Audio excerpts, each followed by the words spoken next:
Hello दोस्तों, स्वागत है आपका हमारे YouTube चैनल पर। दोस्तों, यदि आप चैनल पर नए हैं तो चैनल को सब्सक्राइब कीजिए, वीडियो को लाइक एंड शेयर करें एंड बेल आइकन को प्रेस कीजिए ताकि हमारी जो नोटिफिकेशन है आप तक जल्द से जल्द पहुंचती रहे। तो दोस्तों, आज अपन बात करेंगे पीएटी के महत्वपूर्ण क्वेश्चंस के बारे में। ठीक है, ऐसे क्वेश्चन जो आप लोग के पीएटी के मेन एग्जाम में आने के फुल चांसेस है। तो आज अपन बात करेंगे फसल उत्पादन यानी कि क्रॉप प्रोडक्शन के बारे में। क्रॉप प्रोडक्शन में आपके सब्जेक्ट में 60 नंबर के क्वेश्चन पूछे जाते हैं। ठीक है, 200 नंबर में से 60 क्वेश्चन जो है क्रॉप प्रोडक्शन के रहते हैं और क्रॉप प्रोडक्शन में फसल उत्पादन के लगभग 35 से 30 क्वेश्चन रहते हैं। तो उसी उसी क्वेश्चन के बारे में अपन बात करेंगे जो आप लोग के परीक्षा में आ सकते हैं। तो दोस्तों, वीडियो को लास्ट तक जरूर देखिए। तो दोस्तों, बिना कोई देरी करे अपन स्टार्ट करते हैं।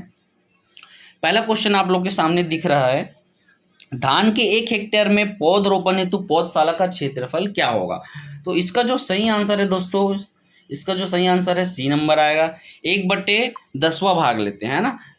उसके बाद दूसरा क्वेश्चन है, निम्नलिखित पौधों में किन पादपों की जल उपयोग दक्षता सर्वाधिक होती है। पहला ऑप्शन है C3 पौधा, C4 पौधा, कैम पौधा और उपर्युक्त सभी। तो इसका जो सही आंसर है, उसका सही आंसर होगा कैम प्लांट। कैम प्लांट का जल उपयोग दक्षता सबसे ज़्यादा होता है और यदि सबसे कम की बात करेंगे तो सबसे कम में किसका होता है, C3 का। ठीक है, तो याद रखेंगे, क्वेश्चन दोनों तरह से पूछा जा सकता है। उसके बाद तीसरा क्वेश्चन है, पौधे नाइट्रोजन को किस रूप में ग्रहण करते हैं। ठीक है, तो ये भी क्वेश्चन इंपॉर्टेंट है।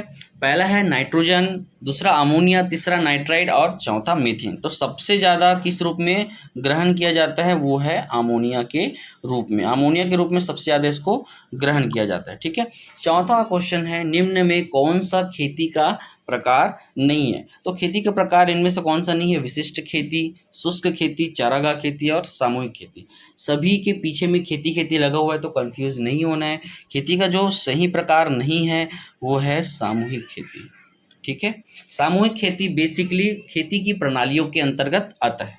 ठीक है, उसके बाद अपन बात करते हैं, दलहन फसल में खरपतवार नियंत्रण के लिए रसायन का नाम बताइए। ऐसा कौन सा रसायन है जो दलहनी फसलों में ज़्यादातर यूज किया जाता है। ठीक है, तो उसका जो सही आंसर है वो फ्लुक्लोरिलीन।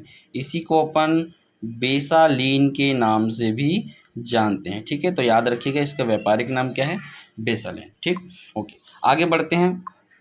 निम्नलिखित में कौन सी नकदी फसल का उदाहरण है, फसल का उदाहरण है करके पूछा गया। तो चावल, कपास, चना और गेहूं।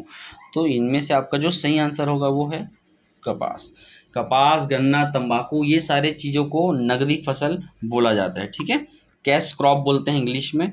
चलो आगे बढ़ते हैं, रिले क्रॉपिंग सिस्टम का उदाहरण क्या है। इनमें से पूछा गया है कि रिले क्रॉपिंग का सबसे अच्छा उदाहरण क्या है। ठीक है, तो इसका जो सही आंसर आएगा, इसका जो सही आंसर है वो है बी। ठीक है, बी इसलिए क्योंकि रिले क्रॉपिंग में लगातार अपन 4 फसल को लेते हैं। पहला ऑप्शन क्यों नहीं आएगा, क्योंकि इसमें केवल 3 ही फसल को लिया गया। देखो यहाँ पर एक साथ 2 फसलों को बोया गया, तो टोटल कितना फसल होगा, 3 फसल होगा। ठीक है, उसके बाद इधर तो दोनों बी और सी और डी ऑप्शन में 3-3 फसल लिए गए, इसलिए गलत आंसर होगा। तो याद रखिएगा, रिले क्रॉपिंग में लगातार अपन 4 फसल को अपनाते हैं। ठीक है, 8वां क्वेश्चन आपके सामने है, मक्का, गेहूं, गन्ना और पेड़ी फसल चक्र की सघनता ज्ञात कीजिए। ठीक है, तो फसल चक्र सघनता ज्ञात करने का सूत्र क्या होता है, फसलों की संख्या बटे फसलों की अवधि। ठीक है, तो सबसे पहले अपन फसलों की संख्या गिन लेते हैं, कितना है, 1, 2, 3 और 4। तो हमारे सामने कितना है, 4 फसल है। ठीक है, उसके बाद फसलों की अवधि ज्ञात कर लेते हैं। तो फसलों की अवधि ज्ञात करने के लिए मक्का जो है 3 माह का फसल है, गेहूं है ये भी 3 से 4 माह का फसल है, गन्ना जो है 18 माह का फसल है और पेड़े की फसल जो है, गन्ने की पेड़ी फसल, वो 12 माह का होता है। ठीक है, तो अगर काउंट करेंगे तो 4, ये 4 हो गया, 4 माह का, ये भी 4 माह का, ये हो गया आप लोग का 18 माह का और ये 12 माह। तो 12 और 18 कितना हो गया, 30 माह हो गया। 12 और 18 30 माह, 30 और 4 34, 34 और 4 38। तो ये लगभग 3 वर्ष के अंतर्गत आ जाता है। ठीक है, तो हमारा जो फसलों की संख्या था वो था 4 और वर्ष कितना था, 3। तो 4/3 इंटू 100। यदि इसको अपन क्या करेंगे, सॉल्व करेंगे, तो आपके सामने का आंसर कितना आएगा, 133। आप लोग को भाग गुना करना आना चाहिए, तो आपका सही आंसर होगा ए। ठीक है, आगे बढ़ते हैं। जल उपयोग दक्षता निम्न में से किस पद्धति में सर्वाधिक होती है। है ना। ऐसी कौन सी पद्धति जिसमें सबसे ज़्यादा जल का उपयोग किया जाता है, ठीक है, तो वो पद्धति है आप लोग का टपक विधि, जिसको अपन ड्रिप सिंचाई के नाम से भी जानते हैं, ठीक है। इसके बाद आप लोग के सामने क्वेश्चन है 10वां क्वेश्चन, सरसों की बीज की मात्रा प्रति हेक्टेयर क्या होगी। तो आपके सामने ऑप्शन है 10 से 12 केजी, 8 से 10 केजी, 1 से 2 केजी और 5 से 6 केजी। तो इसका जो सही आंसर है 5 से 6 केजी, ठीक है। यदि हम मिश्रित फसल के रूप में इसको बोते हैं तो 2 से 3 केजी आपका बीज दर प्रति हेक्टेयर लगेगा, ठीक है। आगे बढ़ते हैं, पैराक्वाट किस प्रकार का शाकनाशी है। तो पैराक्वाट जो है बेसिकली वर्णात्मक, अवर्णात्मक, कार्बनिक या सर्वांगी, ठीक है। तो इसमें क्या आएगा, अवर्णात्मक या नॉन सेलेक्टिव टाइप का हर्बिसाइड है। ऐसा हर्बिसाइड क्या करता है, जितने भी फसल पर पड़ेगा ये अपना प्रभाव छोड़ेगा और पूरे पूरे पौधे को नष्ट कर देता है, ठीक है। चलो आगे बढ़ते हैं, द्विवर्षीय फसल का उदाहरण इनमें से क्या है। तो तंबाकू, चुकंदर, मक्का और रीछ का। तो तंबाकू भी है, चुकंदर भी है, मक्का और रीछ का भी दिया है। तो ऑप्शन इसका जो है सही आंसर चुकंदर आएगा, ठीक है। चुकंदर के साथ साथ एक और फसल है जो ज़्यादातर पूछा जाता है, वो है प्याज। प्याज को भी द्विवर्षीय फसल माना जाता है, ठीक है। आगे बढ़ते हैं, निम्न में अल्प जड़ परजीवी खरपतवार क्या है, ठीक है। तो अल्प जड़ परजीवी पूछा है, ठीक। आपके सामने ऑप्शन है ओरोबैंकी, स्ट्राइगा, लोरेंथस और अमरबेल, ठीक है। तो इसका जो सही आंसर है आप लोग का होगा स्ट्राइगा, ठीक है। Striga is the right answer, ठीक।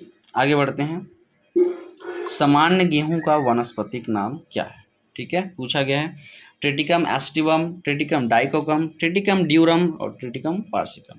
तो इसका जो सही आंसर है वो है ट्रिटिकम एस्टिवम। इसी को सामान्य गेहूं के नाम से भी जाना जाता है, या रोटी वाला गेहूं भी इसको बोल सकते हैं, ठीक है। आगे बढ़ते हैं, 15वां क्वेश्चन है, भारतीय घास एवं चारा अनुसंधान संस्थान कहाँ पर स्थित है। भारतीय घास एवं चारा अनुसंधान संस्थान कहाँ पर स्थित है। तो ये जो इसका जो सही आंसर होगा इसका जो है झांसी है। कहाँ पर स्थित है, भारतीय घास एवं चारा अनुसंधान संस्थान झांसी में स्थित है, ठीक है। सब्जी अनुसंधान संस्थान पूछेगा तो वो है आपका वाराणसी। दाल अनुसंधान संस्थान कानपुर में स्थित है, ठीक है। आगे बढ़ते हैं, वह फसल जो कैमल क्रॉप के रूप में जाना जाता है। तो अपन कैमल क्रॉप या ऊँट वाली फसल किसको बोलते हैं, ज्वार को। ज्वार एक ऐसी फसल है जिसको सबसे कम पानी की आवश्यकता होती है, या बिना पानी के बहुत दिनों तक ये जीवित रह सकते हैं, इसलिए इसको अपन क्या बोलते हैं, कैमल क्रॉप के नाम से जाना जाता है, ठीक है। अब आगे आप लोग के सामने क्वेश्चन आता है, अंधी गुड़ाई किस फसल में की जाती है।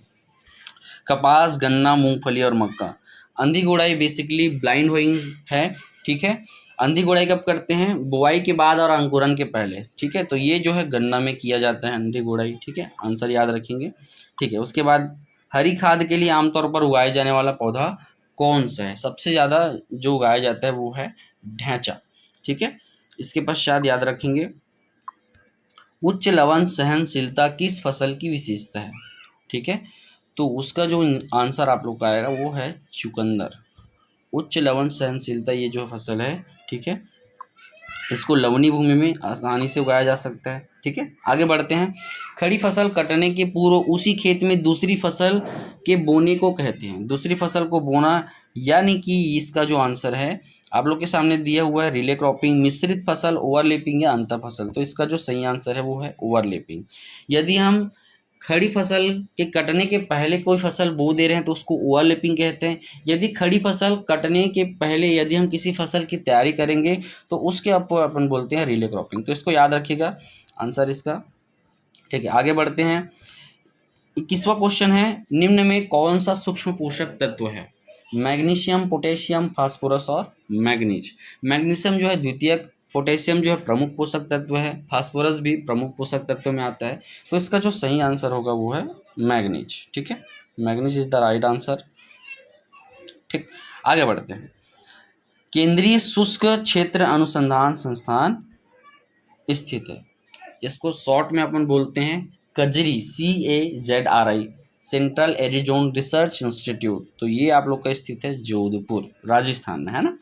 आगे बढ़ते हैं, मूंगफली की खेती के लिए सबसे उपयुक्त मृदा कौन सी है, ठीक है। तो मूंगफली के लिए बेसिकली अपन को चाहिए क्या, बलुई दोमट मृदा, ये इसकी खेती के लिए बहुत ही उपयुक्त रहता है। ठीक है, चिकनी मृदा भारी होता है, तो भारी मृदा है ना मूंगफली की खेती के लिए अच्छा नहीं माना जाता। ठीक है, आगे बढ़ते हैं। चौड़ी पत्ती वाले खरपतवारों को नष्ट करने के लिए कौन सा रसायन उपयोग किया जाता है? ठीक है, तो चौड़ी पत्ती वाली फसलों के लिए अपन बेसिकली 2,4-D को ही अपनाया है ना, तो 2,4-D याद रखेंगे।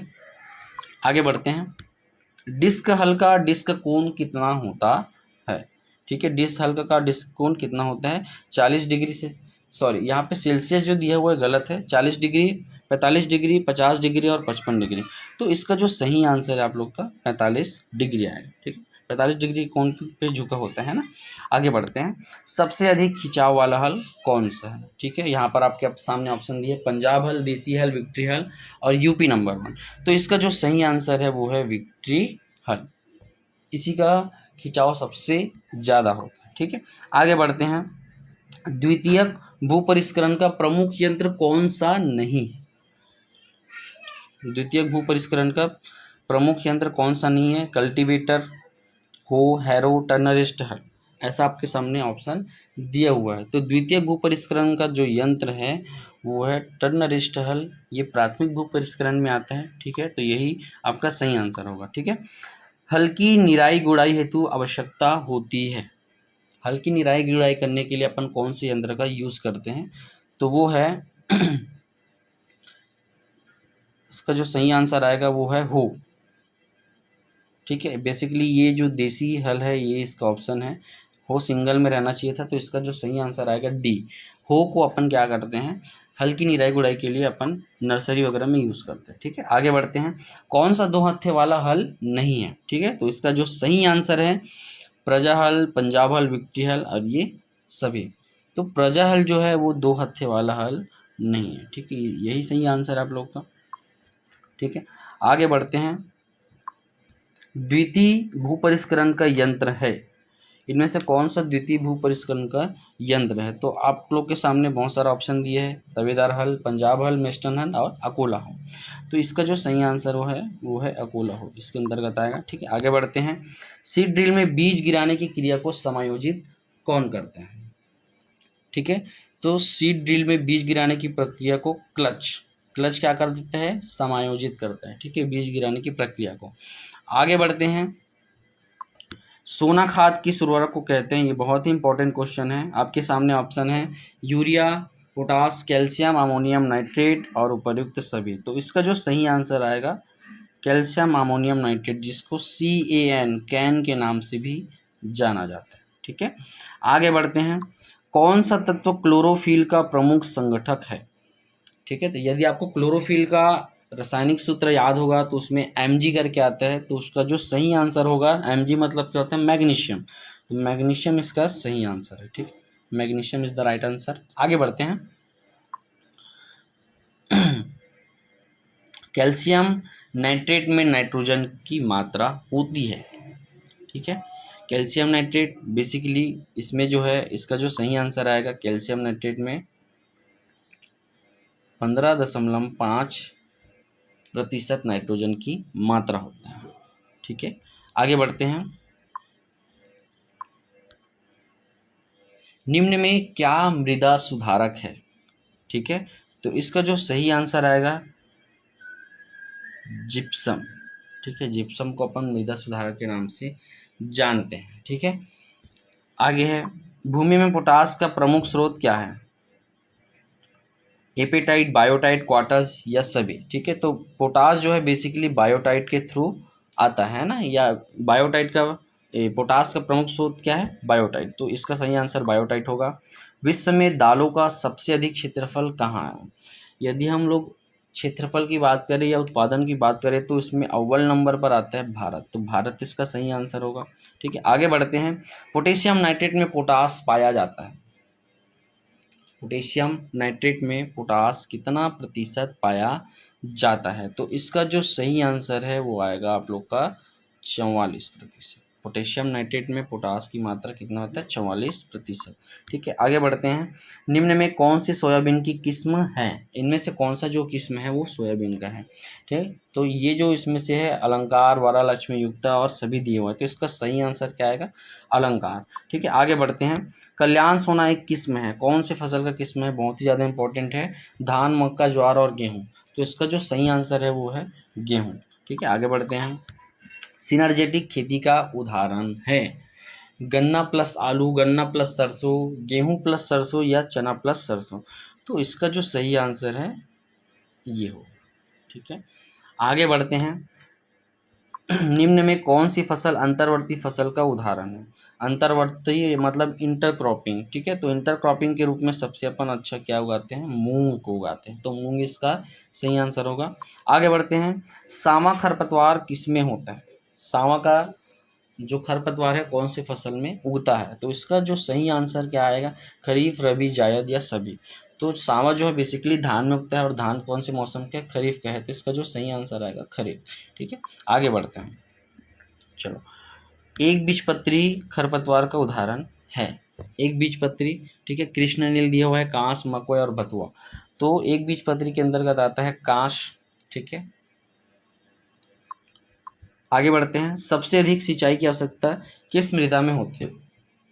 ठीक है, तो इसका बेसिक कॉन्सेप्ट क्या है भाई? जो मृदा सबसे ज़्यादा जल को सोखेगा उसमें सबसे ज़्यादा जल की आवश्यकता होगा ना, सिंचाई की आवश्यकता होगा, तो सबसे ज़्यादा जल को कौन सोखता है? बलुई मृदा। ठीक है, तो बलुई मृदा इसका सही आंसर होगा। ठीक है, आगे बढ़ते हैं। पोल ड्रेन बनाने में किसका उपयोग किया जाता है? ठीक है, पोल ड्रेन बनाने में किसका उपयोग करते हैं अपन? लकड़ी का उपयोग करते हैं। ठीक है, लकड़ी के थ्रू बनाया जाता है। टाइल ड्रेन की बात करेंगे तो खपरेल से बनाएंगे। ठीक है, यदि स्टोन ड्रेन बात करेंगे तो हम लोग पत्थर से बनाएंगे। आगे बढ़ते हैं। कुंड में सिंचाई करना बहुत उपयुक्त है, कौन से फसल में कुंड में सिंचाई किया जाता है? धान, आलू, चना और बरसीम, तो इसका जो सही आंसर आएगा आलू है। ठीक है, आगे बढ़ते हैं। सबसे कम जलमांग किस मौसम की फसल की है? सबसे कम जलमांग किस मौसम की फसल की है? तो इसका जो सही आंसर आएगा वो है रबी। रबी के फसलों का जो जलमांग होता है सबसे कम होता है। ठीक है, नाबार्ड किस प्रकार का संस्थान है? ठीक है, सामाजिक, राजनीतिक, आर्थिक और शिक्षण, तो इसका जो है नाबार्ड एक प्रकार का बैंक है, तो ये किस में आ जाएगा? आर्थिक संस्थान है ना, इकोनॉमिकल इंस्टीट्यूट में आ जाएगा ये। आगे बढ़ते हैं। क्षेत्रीय ग्रामीण बैंक की स्थापना कब हुई? ठीक है, क्षेत्रीय ग्रामीण बैंक की स्थापना कब हुई? RRB है ना, रीजनल रूरल बैंक की स्थापना कब हुई थी? जो है 1975। ठीक है, आगे बढ़ते हैं। नाबार्ड की स्थापना किस समिति की सिफारिश पर हुआ था? ये भी इम्पोर्टेंट क्वेश्चन है, तो इसका जो सही आंसर है, देखो क्या क्या ऑप्शन दिया, शिवरामन, नरसिंह, लोक सेवा या कोई नहीं, तो इसका जो सही आंसर है शिवरामन समिति के द्वारा नाबार्ड की स्थापना की गई थी। फिर उसके बाद है भारत का प्रथम कृषि विश्वविद्यालय की स्थापना कहाँ हुई? ये भी क्वेश्चन इंपॉर्टेंट है, इसका कौन से सन में हुआ और कहाँ पर हुआ ये भी पूछा जाता है। ठीक है, तो इसका जो सही आंसर है पंतनगर। यदि आपको पूछता है कौन से वर्ष में हुआ, तो इसका सही आंसर क्या आएगा? 1960। ठीक है, याद रखिएगा, पंतनगर उत्तराखंड में हुआ है। फिर आगे क्वेश्चन है, क्रॉस स्टाफ बना होता है। क्रॉस स्टाफ किससे बना होता है? तो बेसिकली वो है लकड़ी से बना होता है, लकड़ी को याद रखेंगे। ठीक है, आगे बढ़ते हैं। सर्वेक्षण दल में जो व्यक्ति चैन पकड़कर आगे बढ़ता है उसे कहते हैं। ये ऑप्शन जो आप लोग के सामने है बहुत ही ज़्यादा कंफ्यूजिंग करता है। लीडर, सर्वेक्षक, अनुगामी या निरीक्षक। तो लीडर मतलब जो आगे चलता है, तो उसको क्या बोलेंगे? लीडर। यदि इसको हिंदी में बोलेंगे तो हिंदी में हम इसको क्या बोलते हैं? प्रगामी, याद रखिएगा। ठीक है, जो पीछे चलता है उसको बोलते हैं अनुगामी, और जो निर्देशन देता है, जो सबसे प्रमुख आदमी होता है, वो है सर्वेक्षक, याद रखेंगे। ठीक है, आगे बढ़ते हैं। क्षेत्र पुस्तिका का आकार कितने सेंटीमीटर होता है? तो आपके सामने आंसर दिए हुए है 10x12, 20x12, 25x12 या 10x20। ठीक है, तो इसका जो सही आंसर है 20x12 सेंटीमीटर होता है। बहुत ही इंपॉर्टेंट क्वेश्चन है, आने वाले हैं। ठीक है, फिर आगे क्वेश्चन है, गंटर चेन की लंबाई कितना फीट होता है? तो गंटर चेन का जो बेसिकली लंबाई हो 66 फीट होता है। देखो आपके सामने 66 और 66 दो यहाँ पर दिया है, लेकिन जो डिफरेंस है वो है इंच और फीट, तो इसको आप लोग कंफ्यूज मत होना, ठीक है। फीट में है, जितना भी चेंज दिया हो उसका जो लंबाई है फीट में दिया हुआ है, तो फीट को ही याद रखेंगे, ठीक। आगे बढ़ते हैं। जिसके पास 1 हेक्टेयर भूमि से कम भूमि उपलब्ध होती है उसे कहते हैं, ठीक है। तो 1 हेक्टेयर से कम उपलब्ध होता है, ठीक है, उसको क्या कहते हैं? सीमांत किसान, लघु किसान, मध्यम किसान या दीर्घ किसान। तो आपका जो सही आंसर होगा वो है सीमांत किसान। यदि 1 हेक्टेयर भूमि है तो उसको लघु किसान बोलेंगे, 1 से 4 हेक्टेयर है तो मध्यम किसान, और 4 हेक्टेयर से अधिक है तो उसको बोलेंगे दीर्घ किसान, ठीक है, याद रखिएगा। आगे है, किसान क्रेडिट कार्ड की शुरुआत कौन से वर्ष में हुई थी, ठीक है। 1999, 2004, 1996 या 2002। तो इसका जो सही आंसर है वो है 1999। 1999 से 98 में किसान क्रेडिट कार्ड की शुरुआत की गई थी, ठीक है। आगे जो है लास्ट क्वेश्चन है, खाद उर्वरक एवं बीज के लिए किस प्रकार का ऋण लिया जाता है, ठीक है। मध्यकालीन, दीर्घकालीन, अल्पकालीन या सभी।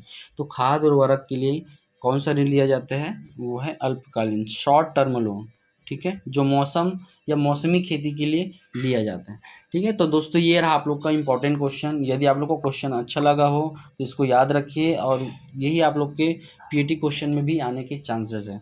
तो अच्छे से तैयारी करिए। बेस्ट ऑफ लक सभी को। यदि हमारा वीडियो पसंद आया तो चैनल को सब्सक्राइब करें और वीडियो को ज़रूर शेयर करें यदि आप लोग को उपयोगी लगा हो, ठीक है। Thank you.